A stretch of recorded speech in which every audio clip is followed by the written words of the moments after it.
Et donc nous allons passer à la deuxième mi-temps. Merci à tous les deux, je vous présente en un mot. Alors Alain Ravera, si je ne me trompe pas, d'ailleurs vous avez été coéquipier du joueur qu'on vient de voir sur l'écran. Vous avez joué un peu à Cannes avec lui. J'ai eu un petit frère de football, puis il a décidé de faire carrière. Donc, je me suis effacé à ce moment-là. Voilà. Alain Ravera, donc, vous avez joué, vous êtes entraîneur, vous avez une longue carrière. Et vous avez notamment justement été à Cannes, aux côtés de Zidane, de Vieira, de Mikou, de quelques autres. Voilà, et puis vous avez entraîné Istres, Mulhouse, Cuiseaux-Louan, Saint-Étienne, Guingamp, j'en passe, etc. Voilà. La longue carrière d'entraîneur avec tous ces aléas, avec tous les aléas que comporte cette carrière et tous les enjeux qu'il y a.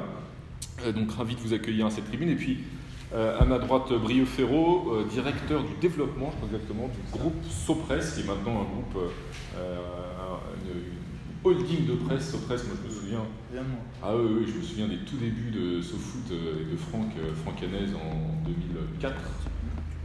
Voilà, et voilà, depuis SoFoot 2004, aujourd'hui c'est pratiquement. Je suis sûr que Sopress pourrait racheter ce qui reste du groupe Lagardère et de quelques autres groupes de presse, bien sûr, mais tout ça ne doit pas sortir d'ici. Et puis vous êtes aussi cofondateur de l'association Tatane, dont le manifeste est là, l'association Tatane, notamment aux côtés de Vicage Dorasso. Cette association donc, qui milite pour un football, je cite, que je ne me trompe pas, football joyeux, créateur de liens sociaux et durable. Football durable, joyeux, créateur de liens sociaux. Voilà. Donc bienvenue à tous les deux. On va donc dans cette deuxième mi-temps aborder un deuxième volet lié à l'économie du football. On va se poser cette question, on va essayer d'y répondre. À qui profite l'argent du foot? On l'a vu à l'instant, l'argent déferle sur le foot et sur le foot business maintenant depuis quelques décennies. Et a fortiori ces dernières années, pour le meilleur ou pour le pire, en tout cas cet argent il existe, il déferle, il y en a de plus en plus. Est-ce que les questions liminaires que je voudrais vous poser à tous les deux, je ne sais pas qui veut ouvrir le feu d'ailleurs, peut-être Alain Ravera, est-ce que s'il y a autant aujourd'hui d'investisseurs qui mettent de l'argent dans le football,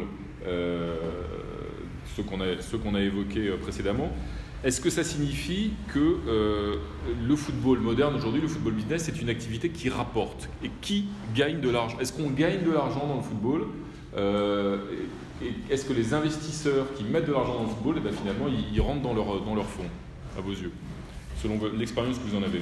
Alors, bonsoir à toutes et à tous. Je vais me recentrer sur mon rôle d'entraîneur. J'ai eu affaire à des dirigeants suivant mon parcours et les divisions dans lesquelles j'ai entraîné. Mais si je me place sur le terrain, je connais deux footballs. Le football de loisirs et le football compétition. Alors là, on parle de football professionnel. L'argent, il profite à celui qui gagne le match. Et des fois, on oublie un petit peu que le football se joue aussi sur le terrain. La particularité, en tout cas, ce que je ressens au plus profond peut-être de ce que je suis, c'est que le football, il a changé ma vie. À 18 ans, je jouais avec les copains, et puis on m'a dit, tiens, tu vas continuer à jouer au foot, mais tu vas être payé. Ben, super. Donc, il y a eu tout le parcours de joueur avec les contrats, et puis après, on continue, on meurt d'abord une première fois, quand on arrête de jouer, et puis après on continue dans les temps. C'est vraiment une première mort, le fait d'arrêter de jouer? Vous l'avez ressenti comme ça? Oui. Oui. Mais après on continue. Mais pour répondre à votre question, donc le football, pour moi l'argent il profite à celui qui gagne, mais le football en tout cas, il faudrait aussi le voir comme un facteur grossissant d'émotion. J'ai bien écouté le débat de tout à l'heure et c'est vrai qu'on peut penser que les joueurs aujourd'hui sont là pour le pognon. C'est vrai, mais pas que. Et notre difficulté en tant qu'entraîneur, c'est de faire comprendre à ces jeunes garçons, parce qu'ils sont quand même jeunes, nous on vieillit, mais on voit toujours la même génération des 18, 32, 35 ans, que si on arrive à avoir un on parle de projets communs, mais en tout ça, un intérêt commun, même à court terme, on peut peut-être faire en sorte de faire comprendre à ces joueurs qui sont bons, qu'ils peuvent être bons ensemble. Et là, on crée une équipe. Est-ce que c'est plus dur aujourd'hui avec la génération actuelle, des jeunes joueurs, que celle l'était il y a 10, 15 ou 20 ans? Est-ce que vous voyez une évolution pour faire comprendre cet esprit du jeu à ces jeunes joueurs? Et ou est-ce que, poser la question de la même façon en fait, mais voilà, l'idée peut-être qui est un peu dans l'air d'une partie de la société française, c'est de dire voilà, les jeunes joueurs maintenant, ils sont plus intéressés que par le fric, voilà, beaucoup plus que leurs prédécesseurs, que les anciens. Est-ce que alors, les conditions ont changé. Au XXe siècle, au siècle dernier, il fallait être en fin de contrat pour faire le tarif. C'est-à-dire que les contrats à temps existaient, il n'y avait pas de problème, mais la notion de transfert, c'était pour les meilleurs. Très peu de joueurs partaient à l'étranger.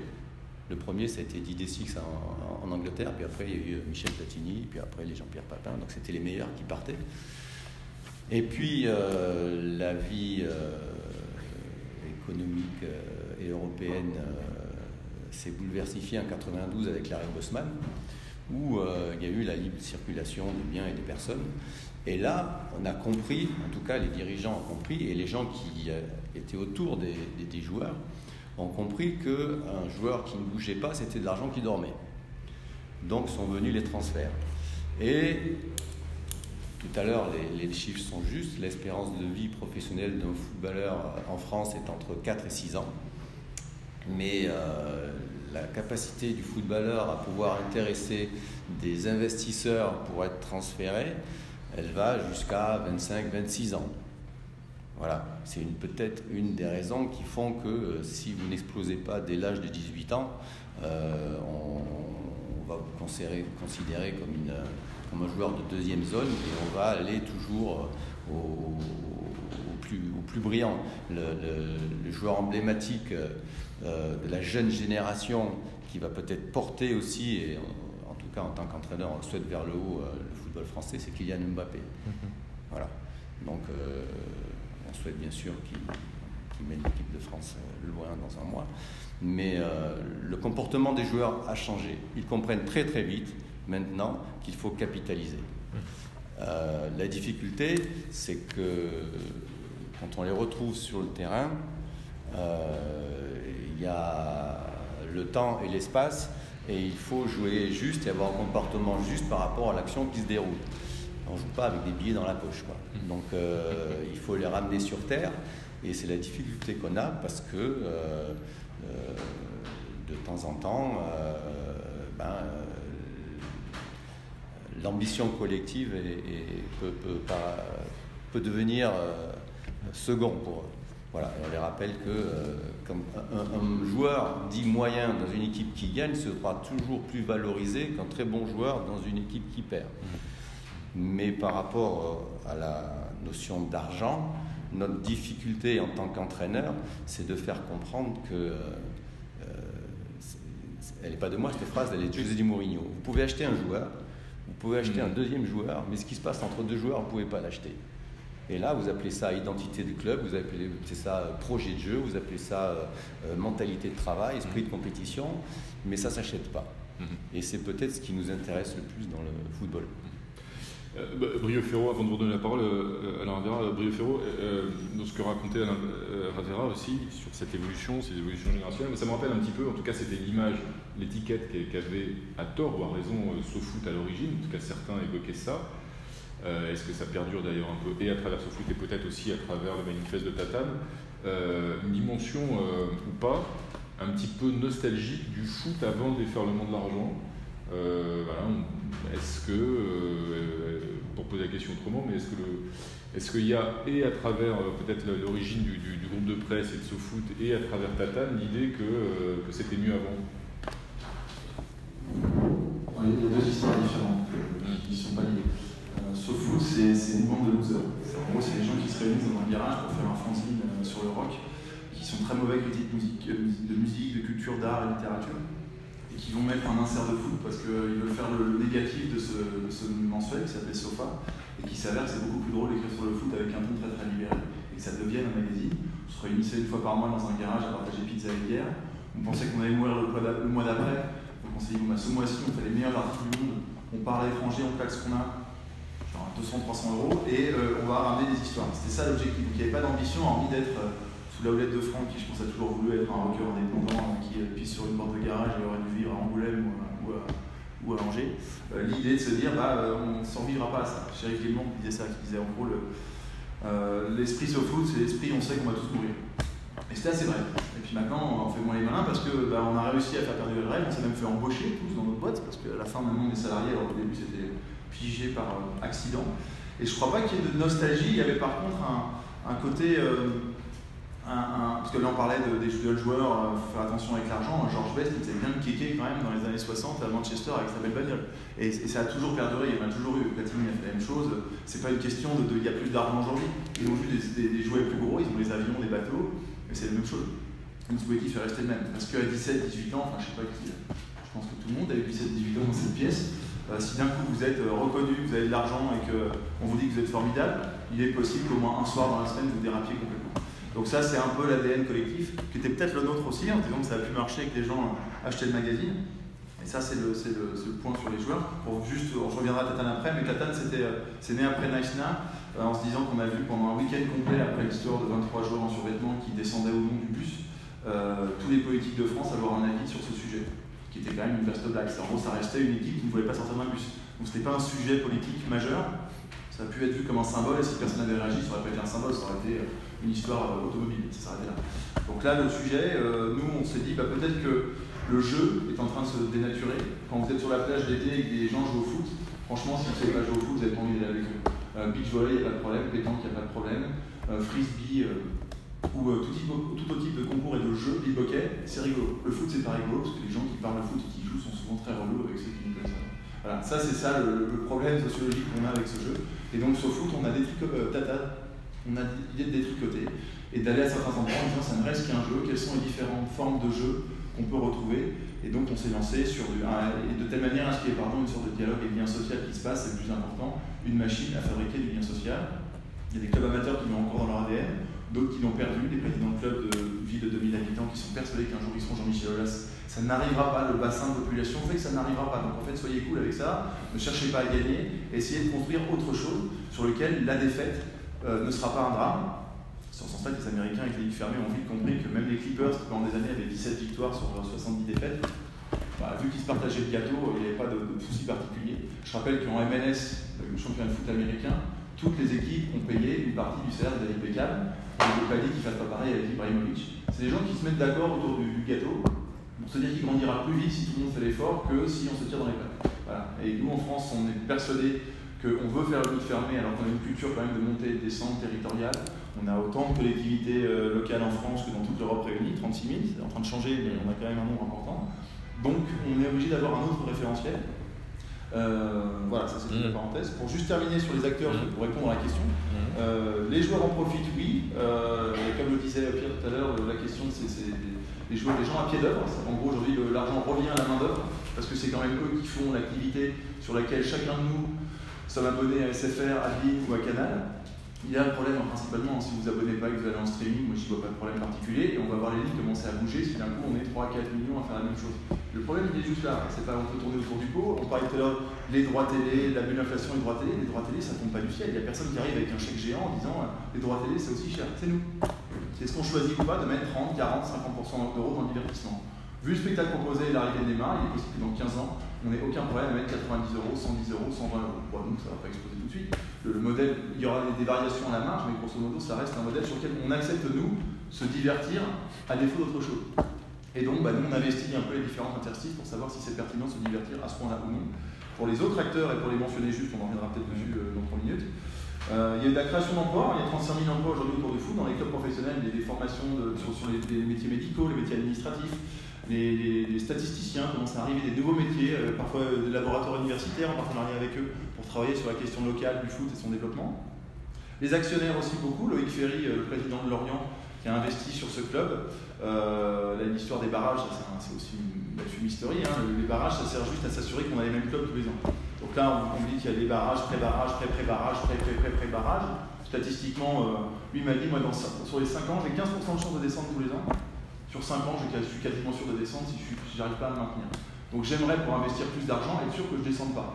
Qu'est-ce qu'on va faire? Les barrages, en fait, nous, on va pas se... Si nous disent que c'est une ligne fermée, l'ensemble de la population va dire que c'est une honte, on aimerait bien que les herbiers montent en Ligue 1. Si on dit qu'il y a les barrages, vous croyez à l'espoir que ça va arriver, ça n'arrivera pas. Mais potentiellement, ça vous permet de dire que le modèle n'est pas vicié et est viable. Et donc aujourd'hui, les barrages vont permettre, en multipliant les tours, statistiquement, juste de limiter à la portion congrue, et donc d'avoir quasiment les mêmes qui vont rester en permanence là. Les fonds d'investissement, c'est un sujet aussi, la titrisation des joueurs de foot et le fait de partager l'actif, de dire j'ai la cheville droite, t'as l'épaule droite, t'as le pied, t'as le torse, etc. Aujourd'hui, ça nourrit le marché au sens large. On ne sait pas à qui appartiennent le pied droit de Tevez. J'en sais rien. J'en ai essayé de suivre un peu ça. Il y a des choses qui nous échappent. Et aujourd'hui, la titrisation fait que ça part dans les paradis fiscaux et le trou de la raquette est là aussi. Il n'est pas qu'il y ait de l'argent dans le foot, il est que non seulement la régulation se cherche et va moins vite que les juristes et les marketeurs de Wall Street, si je caricature énormément, et puis l'évasion fiscale. Les deux gros agents aujourd'hui viennent du monde de la pizza et de la discothèque. C'est ça la réalité du sujet. Mino Raiola, il était pizzaiolo. Jorge Mendes a géré les discothèques. Ils gèrent très bien leur carrière et moi, je travaille dans la restauration, je n'ai aucun souci avec ça. Je dis juste que l'épistémologie du monde du foot peut être ramenée à un niveau beaucoup plus terre à terre et beaucoup plus de l'expérience. Merci Brieux pour cet exposé liminaire. Alain Vera, vous évoquiez le groupe, la difficulté de faire fonctionner un groupe, etc. Et tout. Pour rester sur cette question de l'argent quand même aussi, pour continuer, comment est-ce qu'on gère par exemple dans un groupe, vous en avez géré beaucoup, vous continuez, comment est-ce qu'on gère les différences de salaire entre les joueurs? Non mais une fois sur le terrain, le joueur essaye d'avoir le comportement de son salaire, mais les coéquipiers et les joueurs et le staff font en sorte de les ramener à la réalité du terrain. Encore une fois, je suis entièrement d'accord avec les propos qui ont été tenus. Il ne faut pas. Mais oui, quand j'ai signé mon premier contrat pro, si on m'avait donné de l'argent, c'était des francs. Avec ce qu'on peut gagner aujourd'hui avec un premier contrat pro, je n'aurais pas acheté une Opel Corsa et je serais mort aujourd'hui. Donc, la belle bagnole. Ah non, mais attendez. Donc, il ne faut pas oublier qu'on a été jeunes aussi. Après, comment susciter dans cet exceptionnel qui est quotidien chez eux, le fait que le quotidien peut devenir exceptionnel et ensemble. La difficulté, elle est là.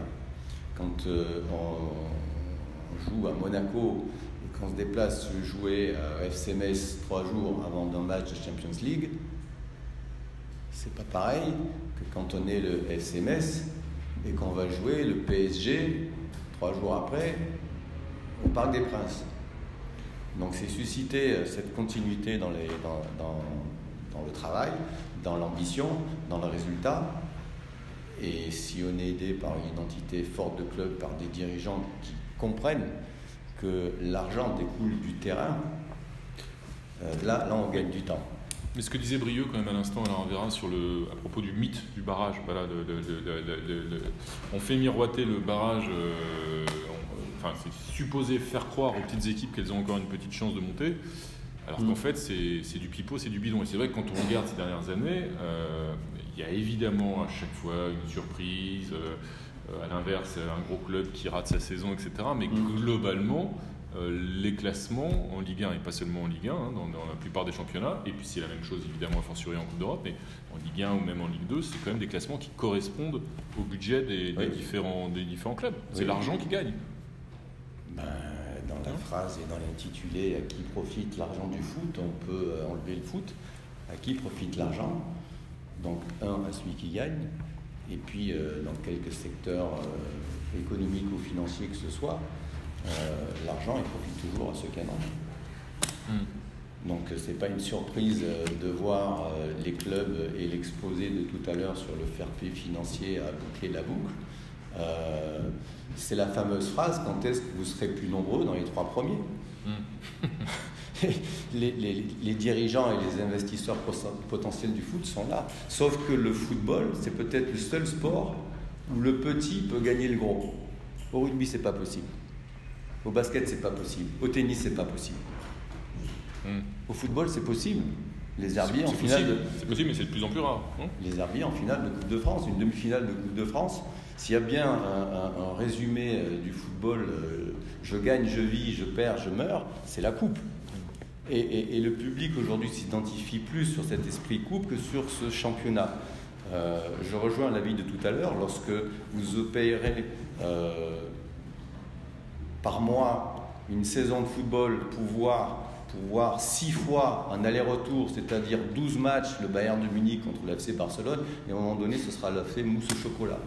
Vous irez voir autre chose. Par contre, et encore une fois, je ne vais peut-être pas répondre à votre question, mais ce qui est excitant, c'est qu'au mois de janvier, quand vous avez Chambéry qui élimine Monaco en Coupe de France, Eurosport va être là. Mais quand vous arrivez en quart de finale, en demi-finale, et les gars, il ne faut pas déconner, vous allez me mettre le PSG et les grands clubs en demi-finale, il faut faire de l'audimat. Donc, où est la spectacularité, où est l'émotion, où est la vérité? Donc oui, l'argent, il profite à celui qui gagne, il profite à ceux qui en ont, parce que ça, c'est comme ça. Mais pour être sûr de rester en première division, pour pouvoir y accéder, et là, je vais être provocateur, vous suivez tous le foot, encore faut-il être élu pour faire les barrages en Ligue 2. Et ils vont attendre encore une saison de rien. C'est juste, d'accord. Voilà. Donc ça veut dire qu'il faut gagner des matchs. Et je me répète, en tant qu'entraîneur, on a des fois des discussions qui sont assez sportives, parce qu'on ressent toujours le débat. En tout cas, c'est mon fonctionnement. C'est peut-être pour ça que j'ai eu quelques problèmes aussi dans mon parcours. Mais l'entraîneur fait l'équipe avant les matchs, pas après. Il suit les joueurs au quotidien, il y a un adversaire, il y a une dynamique à mettre en place, il y a une continuité, il y a 35 joueurs dans l'effectif. Et le Money Time, il est à partir du mois de mars. Les sprints finaux dans les championnats, dans les Champions League, dans les coupes UEFA, ils sont à partir du mois de mars. Comment faire en sorte que les meilleurs joueurs jouent le plus de matchs en fin de saison? Parce que c'est là que se gagne une saison. Et des fois, on a besoin des joueurs qui jouent le moins et qui sont peut-être un petit peu moins payés. Donc j'en reviens sur votre propos de tout à l'heure. Comment on fait en sorte sur le terrain l'entraînement pour gérer des joueurs qui sont payés très très cher face à certains joueurs qui sont peut-être payés moins cher. Mais on a besoin les uns des autres. Après, c'est une histoire de caractère. À Monaco, il y a quelques années, il est venu au PSG. Après, on avait un joueur brésilien talentueux, un petit peu loufoque, qui s'appelait Néné à gérer. On savait très bien, en fonction des équipes à l'entraînement qu'on faisait, que son cas allait être géré suivant qui il allait avoir en face à l'entraînement. C'est un peu sur le sport américain, là-dessus, ils sont plus, NBA notamment, ils sont très clairs. Il y a des statuts de joueurs. On faisait de franchise player, je crois, pas une spécialité, mais je trouve que c'est 32 ou 35% de la masse salariale globale. Après, il y a 22, 17, 12, 11, et les rookies ont les miettes. Alors, c'est des grosses miettes, hein. Ils ont quand même les miettes. Et le rôle de chacun est déterminé. Ce qui fait qu'une grosse star de NBA peut avoir une carrière dans son club en étant le meilleur joueur, franchise player, 30% de masse salariale, des contrats pharaoniques de 200 millions sur 9 ans. Et en fin de carrière, comme à chaque fois ils veulent quoi? Ils veulent gagner, ils veulent plus forcément gagner d'argent, ils veulent ramener une bague et ramener des titres. Ils se retrouvent avec des salaires beaucoup moins élevés en acceptant d'être le niveau de joueur 7, 8, 9 dans l'équipe avec un petit salaire. Mais moi, la règle est claire. Ta fonction dans ce club à 36 ans, même si tu as été une légende de ce sport, ne consiste pas à ce que l'équipe joue pour toi, elle consiste juste à assumer un rôle à un moment donné. Et donc c'est beaucoup plus simple dans l'équilibre, ce que disait tout à l'heure Alain sur un individu dans un collectif, de comprendre les rôles, parce que les rôles ils sont déjà prédéterminés pour s'assurer que les vestiaires n'explosent pas au premier jour dès qu'on affiche les fiches de salaire dans le vestiaire. Ça peut être aussi valable dans certaines entreprises, c'est pas uniquement dans les clubs de foot. J'ai envie qu'on aborde un autre acteur quand même essentiel du football, mais qui a peut-être le sentiment de l'être de moins en moins, c'est les supporters, les spectateurs. Parce que vous évoquiez l'explosion éventuelle dans le vestiaire, il y a aussi des explosions entre les clubs et leurs supporters. On l'a vu par exemple cette année notamment à Lille et dans d'autres cas.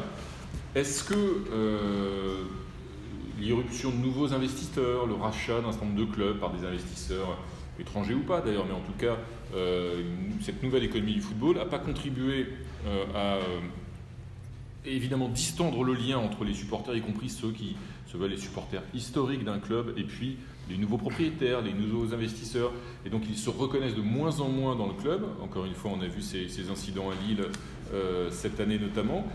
Et est-ce que ça ne se traduit pas aussi sur le plan de l'économie enfin, ça n'illustre pas le fait qu'aujourd'hui la billetterie dans le football, c'est quelque chose qui est devenu, c'est une recette totalement annexe, voire marginale, au regard des droits télé qu'on a abondamment abordés déjà, notamment les droits télé qu'on a déjà abordés tout à l'heure. Donc, est-ce que les supporters n'ont pas aujourd'hui de plus en plus le sentiment d'être dépossédés ou éloignés du club qui leur était cher? Moi, j'ai envie de dire que les supporters attendent ce qu'on leur vend. Si en début de saison, on leur promet un orgasme tous les 15 jours, ils attendent. Et malheureusement, on peut perdre des matchs. Il y a bien un jour où on perd des matchs. Alors après, en tant qu'entraîneur, on est mal placé parce que c'est toujours la faute de l'entraîneur. Donc c'est comme ça. Mais oui, le rapport aux supporters a changé parce qu'aujourd'hui, ils ont accès à beaucoup d'informations. On leur donne la parole aussi. Ça ne veut pas dire qu'il ne faut pas leur donner la parole. Mais ils font partie des acteurs du football français. On va rester dans le football français. Ce sont encore des acteurs. Il y a eu aussi des... Bon, Platini dit par exemple qu'autrefois les équipes qui gagnaient, c'était celles qui avaient les plus grands stades et le plus de supporters. Aujourd'hui, c'est celles qui touchent le plus de droits télé. Si le stade peut être vide, et elle peut gagner quand même. Oui, dans les équipes qui touchent le plus de droits télé, à part l'AS Monaco qui a un contexte très particulier, je pense que les stades sont pleins. À Paris, le stade est plein. À Lyon, le stade est plein. À Marseille, le stade est plein en fonction aussi des états d'âme menstruels, on va dire. Hein, voilà, c'est comme ça. Mais oui, aujourd'hui, ne pas réfléchir à une relation avec les supporters sur le plan professionnel, ce serait peut-être une erreur. Maintenant, on parlait du football allemand. Le club de Hambourg était le seul club à n'être jamais descendu en deuxième division depuis que la Bundesliga existait. Ils sont descendus cette année. Il y a aussi des émeutes dans les stades. Donc, est-ce qu'on parle du problème des supporters? Est-ce qu'on parle du problème d'organisation? Est-ce qu'on parle du problème de sécurité en France? Et on l'a vu sur le match de barrage qui s'est passé entre Ajaccio et Le Havre. Quand apparemment, alors je ne suis pas juriste, mais apparemment quand les problèmes se créent avant le match dans la rue, ce n'est pas un problème d'organisation qui incombe au club. Donc est-ce qu'il faut sortir la grosse artillerie et 50 compagnies de CRS pour organiser un match de foot? C'est aussi un débat qu'on peut avoir. Les Anglais, ils ont régulé ça. Hein. Ils ont augmenté le tarif des tickets par 400 et les hooligans ne viennent plus au match de foot. Arsenal d'ailleurs, avec leur nouveau stade, pleure parce qu'il n'y a plus d'ambiance comme avant. Ils ont simplement repoussé le problème parce que maintenant les comportements un petit peu violents se font en 4e, 5e division. Ils viennent, ils ont vieilli comme tout le monde. Voilà. Ils dépensent plus d'argent pour venir en loge. Le problème de comportement, c'est un vrai problème qui peut-être... Alors, je ne suis pas spécialiste, mais pour moi, le problème de comportement, si on le lie simplement au problème de répression, on ne fait pas le tour de la question. Le comportement, il est aussi dû à ce qu'on vend. Si je paye cher un menu au restaurant, j'attends de bien manger. Aujourd'hui, les abonnements sont de plus en plus chers et les supporters attendent que l'équipe gagne tous les matchs. Il y a un sujet de base qui est de dire à quoi sert le stade. Ça paraît neutre de poser comme ça, mais on est à un bon endroit ici, c'est qu'on est à l'endroit le plus loin d'un stade de football et en même temps on est tout près des arènes de pièces. Historiquement, quand vous regardez bien, le stade c'est un exutoire social qui est si possible dans la ville, comme la fête foraine, de telle manière à ce que les gens puissent aller faire des choses qui sont à la limite de la légalité parce que c'est l'endroit où on fait ce qui est interdit dans la rue. Ça c'était la fonction. Et puis ça a grandi, les supporters ça servait à ça, donc les banderoles, même racistes, le stade est le lieu où ça doit sortir de cette manière pour pas que ça sorte ailleurs. Je ne suis pas en train de légitimer du tout, je veux dire en gros c'est la fonction sociale. Et puis c'est devenu une salle de spectacle. Moi quand j'ai visité le stade de Wembley avec l'architecte, il m'a dit nous l'objectif c'est 25 livres par match. C'est-à-dire, on veut que chacun sorte 25 livres par match. Donc en fait, quand vous montez les tribunes, on fait une toute petite porte pour rentrer aux toilettes qui sortent bien serrées, bien gênées. Et quand vous avez pissé et que vous sortez de l'autre côté, on ouvre la porte, on met 3 mètres, de telle manière à ce que vous soyez déjà content d'être sorti. Et en face, on vous met des commerces. Si ça marche du feu de Dieu, ils vont directement acheter des hot dogs et des pizzas. Donc c'est ça le modèle. Jean-Michel Aulas, il a bâti autre chose au Parc OL. Vous prenez les escalators suffisamment étroits, vous montez, vous allez vers des boutiques, tout est fléché, et le parcours a été très très bien pensé pour que vous soyez régulièrement tenté de pouvoir dépenser de l'argent. C'est ça la fonction qui est proposée aujourd'hui par la propriété du stade. Donc moi je ne suis pas de lecture entre les deux, est-ce que le stade doit rester public, semi-public, public-privé ou complètement privé. Juste, est-ce que collectivement, qu'est-ce qu'on attend de ce stade? On a beaucoup réfléchi avec Tatane justement sur des propositions pour les supporters, au lieu de faire un grand livre blanc théorique en essayant de se demander comment lutter contre le hooliganisme. C'est quelques idées très simples qui permettraient de pouvoir, en l'occurrence, de changer quelques pratiques. Donc, par exemple, on propose que la tribune présidentielle, on retire les sièges, pour qu'ils soient debout. Parce qu'en étant debout, la tribune présidentielle, ils vont comprendre effectivement que le rapport au stade, on est obligé de bouger, on est obligé d'être solidaire, on est obligé de se... Ça, c'est l'ANS, l'Association nationale des supporters, qui nous a dit, nous, ça nous va bien, cette idée de pouvoir dire qu'il faut rester debout au stade. On a Ludovic Lestrelin, le sociologue, avec qui on a réfléchi beaucoup, et l'idée d'interdire le stade. En gros, aujourd'hui, on interdit aux supporters d'aller au stade pour gueuler. C'est juste que c'est le but du stade. Donc, en fait, s'ils gueulent pas là, ils vont aller sur les aires d'autoroute, mais ils vont foutre un bordel monstrueux à l'extérieur. Donc si j'étais vous, je les laisserais rentrer, histoire de gérer un petit peu la situation, parce que c'est l'endroit où ils veulent s'exprimer. Encore une fois, on ne tolère pas les débordements, juste le stade sert à ça. Et aujourd'hui, l'interdiction, on ne parle des stades qu'avec l'angle de la sécurité. J'ai aucune statistique sur le nombre d'articles qui sortent relatifs au stade et aux supporters. Le terme de sécurité est quasiment la seule entrée, mais c'est un chiffon rouge qu'on agite, on va voir le reste, on va voir tout ce que je viens de décrire juste avant. L'introduction d'un supporter au conseil d'administration, par exemple, c'est un truc qui a été fait en Angleterre. Alors à Charlton, qui était un club qui avait une histoire particulière, qui était que le propriétaire du club a racheté le club pour dégager l'équipe, raser le stade, faire des tours et faire jouer l'équipe ailleurs. Parce qu'en fait, le club, sa vraie valeur, c'était que le stade était au milieu de la ville et que d'un point de vue immobilier, ça valait beaucoup d'argent.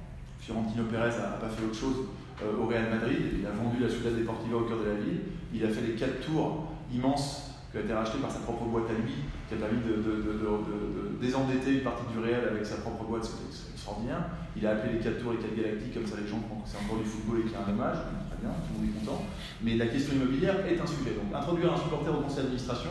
Loïc Ferry, par exemple, à Lorient, je reviens à lui, est contre, en disant c'est ma thune, c'est mon argent, il reste dehors, on peut discuter ce que vous voulez en animation de tribune, mais la manière de gérer un club, je ne veux pas qu'il rentre dans l'outil de décision.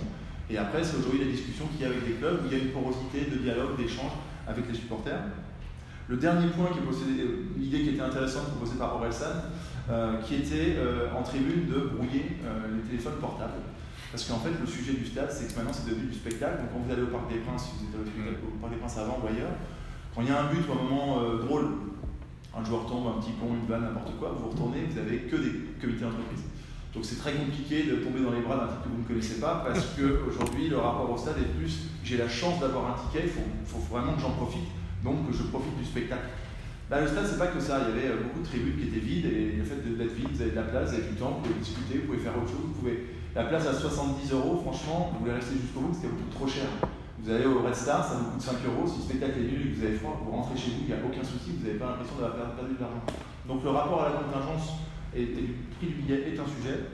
Le supporter n'est pas dépossédé parce que le football ne lui a jamais appartenu. Le fait que les joueurs viennent saluer ou pas les supporters, c'est un autre rapport, qui est à mon avis déconnecté du monde du foot, qui est juste plus un rapport du rapport à son voisin, du rapport à son copain, du rapport aux gens qu'il y a dans le stade ou hors du stade. Alors on verra toutes ces propositions autour du stade et des supporters. J'en ai une autre peut-être que je pourrais ajouter au catalogue de Tatane et de Brieux, si je peux me permettre. C'est peut-être d'éviter que les tribunes soient couvertes, c'est-à-dire de s'assurer qu'elles soient découvertes de façon à ce que ce soit des vrais supporters. Je suis allé voir moi Amiens-Metz il y a 10 jours à Amiens sous une pluie battante. Le stade n'est pas couvert, donc on était tous détrempés, mais là au moins voilà. C'est Picard. Non mais je suis, c'est pour ça. Mais on verra. Oui, l'idée de mettre la tribune présidentielle debout, ça serait peut-être intéressant. Non, mais moi, je vous avoue que même si on est en rapport constant avec eux, parce qu'ils viennent aussi à l'entraînement, le fait déjà d'être poli, courtois et leur faire comprendre qu'on a juste la chance d'être de l'autre côté du grillage, parce qu'on est payé pour faire notre métier dans le football professionnel, ça crée aussi un lien, un rapport qui sert à dédramatiser des fois des situations. Et par exemple, très concrètement, le fait qu'un investisseur américain rachète Saint-Étienne, club historique, qui a un lien particulier avec ses supporters, est-ce que ça peut changer quelque chose dans le lien entre les supporters et le club? Quand Chelsea a été racheté par Abramovich, il y a eu la période italienne qui est arrivée. Les Franck Leboeuf, même Didier Deschamps a fait une saison là-bas. Et ils ont posé des questions aux supporters en leur demandant mais Chelsea appartient plus aux Anglais, il n'y a plus de joueurs anglais, l'entraîneur est italien, le propriétaire il est russe, vous en pensez quoi? Et je me souviens de ça. Et le supporter qui était un petit peu pas aviné, mais peut-être plein de bière, disait vous savez moi, tant que Chelsea jouera en bleu, come on. Donc c'est peut-être aussi une réflexion qu'on devrait avoir en France. Apparemment ça ne serait pas les Américains à Saint-Étienne, hein, c'est tout frais, mais bon, ça peut peut-être encore rebondir. Mais si ça sert encore une fois au jeu, à l'émotion, au fait qu'on s'identifie, au fait que quand la contre-attaque comme débute, vous avez l'impression qu'il y a une vague qui déferle dans votre dos et qui vous fait courir plus vite, si ça sert à ça, mais bien sûr, tout à l'heure sur le sujet, je pense que le football français est un tournant majeur. C'est-à-dire que je vais dépasser ma fonction, mais je pense que le football en France a été géré par cette fameuse loi de 1901 au XXe siècle qui faisait que l'argent venait de l'État, des collectivités locales. Et on a un comportement tout à fait attentiste du fait que l'argent découlait tout seul. Et puis après, dans les années 90, on a dit mais messieurs, maintenant c'est fini, on va créer les SAOS ou les SASP, il va falloir que vous fassiez fructifier de l'argent. Bon, très bien, mais comment on fait? Parce qu'au départ, pour être président, il fallait être copain avec le maire et compagnie, et on n'était pas là avec les professionnels de l'argent. Et on voyait des clubs qui avaient un certain budget, qui n'étaient pas au départ nourris par les droits télé. Et nous, en tant qu'entraîneurs, on sait où ils sont les bons joueurs. Le recrutement, dire qu'aujourd'hui Neymar est un bon joueur, c'est facile. Mais on recrute toujours sur le 2e, 3e ou 4e choix. Parce que la manne financière du club n'est peut-être pas celle qu'on espère en tant qu'entraîneur. Mais pour revenir à mon propos, aujourd'hui, on a des investisseurs, des professionnels de l'argent qui arrivent, ils se disent, bon, en France, les droits télé vont peut-être passer de 800 à 1,5 milliard € dans 5 ans, c'est peut-être maintenant qu'il faut prendre le bon wagon. C'est peut-être dans 2 ans, 3 ans qu'un club doit être en Ligue 1. Et pour moi, un des clubs qui a le meilleur modèle économique pour faire fructifier cet argent et qui arrive depuis peu en Ligue 1, c'est Angers. Ils ont tout compris. Pourquoi? Parce qu'ils fournissent au marché. C'est-à-dire que quand ils vendent des joueurs, c'est à prix fort et ils ont un temps d'avance sur le recrutement pour justement ne pas mettre en danger leur économie. 4 minutes. Alors je dépasse ma fonction d'entraîneur. Après, le premier, c'est quand même... On peut critiquer Jean-Michel Aulas, mais sur les 20 dernières années en France, c'est le seul club qui a fini toujours dans les 3 premiers. Et qui est propriétaire de son stade. Donc peut-être qu'il va avoir un temps d'avance. Mais si les investisseurs arrivent en France, bien sûr, il y a une histoire de visibilité, d'où arrive l'argent, aujourd'hui c'est pas moi qui pourrais vous répondre, mais si c'est pour avoir une relation forte à l'identité, au jeu, au résultat, on a des problèmes en France avec l'argent et avec la gagne. C'est-à-dire que quand on est favori, c'est mort. On est le roi des demi-finales. J'ai jamais vu un demi-finaliste avoir une coupe. On a fait toujours les exploits, nous, en quart de finale, en demi-finale, et jamais en finale.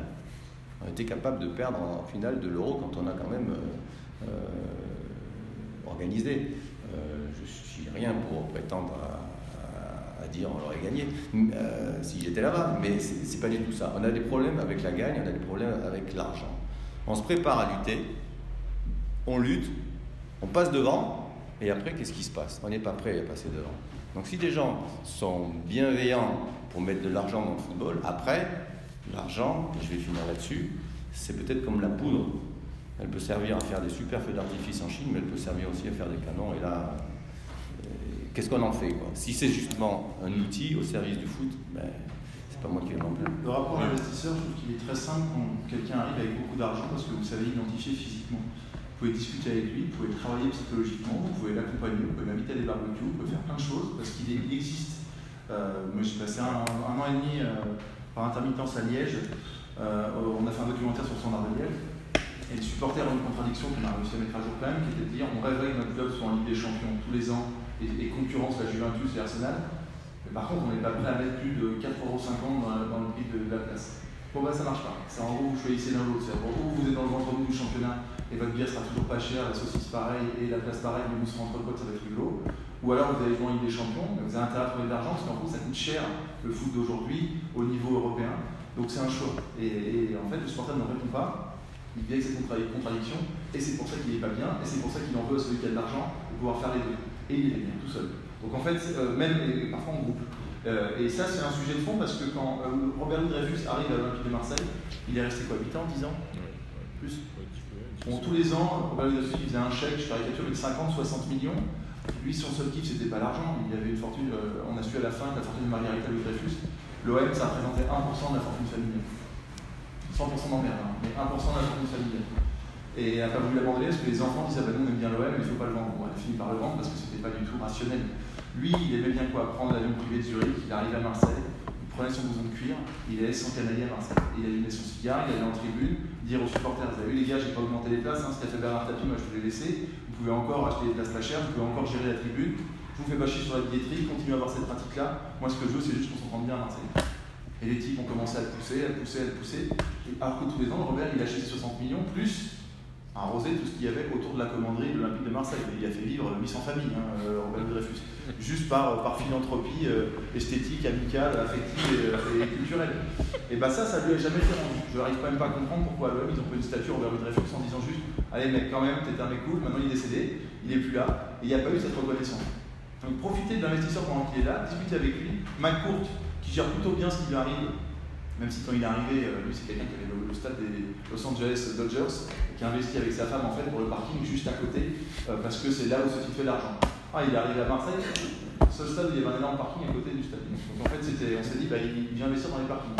Et puis je pense qu'il est en train de prendre goût aussi, et il y a des endroits où ils ne prennent pas goût, où il y a des investisseurs qui sont des ingénieurs, issus parfois à Liège, c'était le cas, il était 7e fortune de Belgique qui gérait les circuits intégrés.